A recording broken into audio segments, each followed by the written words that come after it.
수소와 헬륨의 질량비를 보도록 할게요. 차분하게 들으시면 돼요.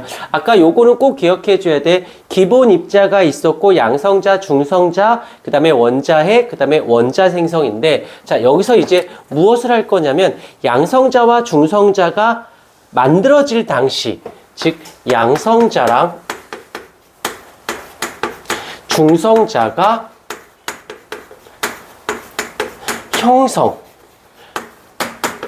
형성되는 당시에는 그 비율이 1대 1의 비율로 처음엔 이랬었어요.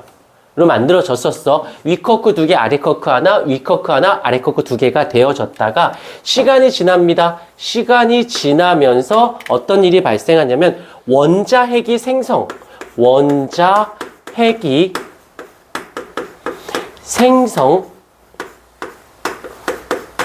직전, 만들어지진 않았어. 직전에 어떤 일이 발생하냐면 이 양성자가 7, 이 중성자가 1의 비율이 처음에는 1대1로 만들어져 있다가 원자핵이 생성되기 직전쯤 됐을 때는 양성자가 7대1의 1의 비율로 더 많았던 거야. 이유가 있어요. 이유가 얘는 정기적으로 플러스의 전하의 성질을 띠고 있고 얘는 정기적 성질을 안 띠고, 그러니까 무작위로 양성자가 됐다가 중성자가 되는데, 양성자가 된 아이는 양성자와 양성자끼리는 둘 다 플러스니까 반발력 때문에 충돌이 덜해. 덜 깨져. 근데 중성자였을 때는 중성자끼리도 부닥치고 중성자랑 양성자랑도 깨져. 충돌을 해. 그러니까 중성자가 만들어진 건 잘 깨지고 양성자가 된 아이는 덜 깨져요. 그러니까 시간이 지나다 보니까 양성자의 비율이 좀 더 많은 거지. 그 말은 14대 어떻게 돼? 2로 될 수도 있는 거지. 자, 그림을 그려볼게. 이제 양성자가 하나, 둘, 셋, 넷, 다섯, 여섯, 일곱, 여덟, 아홉, 열, 열하나, 열둘, 열세, 14개가 되고, 이 중성자는 하나, 2개가 되어졌던 거지. 이 상태로 있다가 이제 원자핵이 이제부터 생성되기 시작할 것이야. 생성되기. 그럴 때 어떤 일이 발생을 해? 아까 기억나나? 수소는 양성자 자체가 원자핵이 됐고, 헬륨은 양성자 2개, 중성자 2개가 헬륨 핵 원자핵 하나 만든다라고 했잖아. 그래서 요만큼이 얘가 한 개의 헬륨 원자핵이 되어집니다. 그리고 나머지 얘네들 몇 개, 이 12개가 바로 수소 원자핵이 되어집니다. 까지. 그러면 이제 전체 질량을 보자. 전체 질량. 근데 요거 한 개의 질량을 1이라고 잡을게. 그러면 12개가 있고 질량은 1이에요. 땡땡. 여기서는 한 개가 있는데 원자핵이 4개가 결합됐으니까 몇 개 질량은 4가 되는 거지. 그러면 전체 값은 12대 4가 되어질 거고, 그래서 전체 질량은 수소가 어떻게 돼? 3일 때 헬륨은 어떻게 돼? 1이 되어지는 거. 이걸 지금 가모프 아저씨가 자기가 임의대로 아까 여기다 쑥 하면서 여기까지 내려와서 이럴 거야 라고 한 거예요.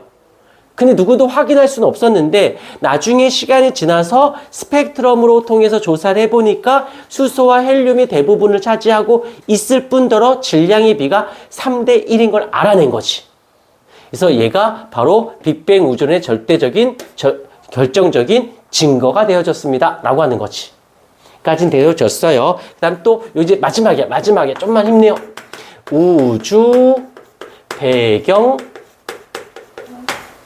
복사가 있어요. 이거 할 때는 반드시 이제 누가 끼어 들어와야 되냐면 원자가 생성되기 전이었을 때와 그 다음에 후였을 때를 따져봐야 돼요. 자, 전이었을 때 그 다음에 후였을 때. 자, 이걸 하기 전에 잠깐만 헬륨을 잠깐 끌고 들어와 볼게. 헬륨은 자, 헬륨 이 원자는 어떻게 만들어진 거냐면 헬륨 원자핵하고 그다음 플러스 전자가 알겠지만 원자는 핵과 전자가 결합한 거야. 이때 얘 원자핵은 양성자가 몇 개? 2개. 얘 더하기 중성자가 몇 개? 2개인 거고 이 전자는 또 몇 개 있어? 2개가 있어요. 더 해볼게. 근데 이 양성자는 쿼크가 몇 개? 총 3개가 결합한 거지. 그런 애가 몇 개 있어? 곱하기 2. 중성자도 마찬가지로 쿼크가 몇 개? 3개가 결합했는데 몇 개 있어? 2개. 그러면 326. 이것만 해도 벌써 얼마? 12개지. 게다가 2개까지 들어오니까 합쳐서 얼마? 헬륨 원자 1개가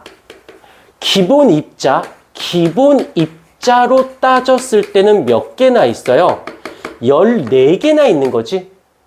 이 얘기를 왜 하냐면 원자가 생성되기 전에는 플러스 원자핵도 있고 그 다음에 전자도 있고 기본 입자도 있고 막 아주 대단히 많은 상태고 이렇게 원자가 생성된 이후에는 원자들이 있으면 몇 개 없는 거지. 결합을 해버렸으니까. 여기까지는 됐어요. 그런데 여기서 끝나지 말고 여기에 안에 또 누구도 있냐면 빛도 있어요. 여기에 또한 빛도 있어요.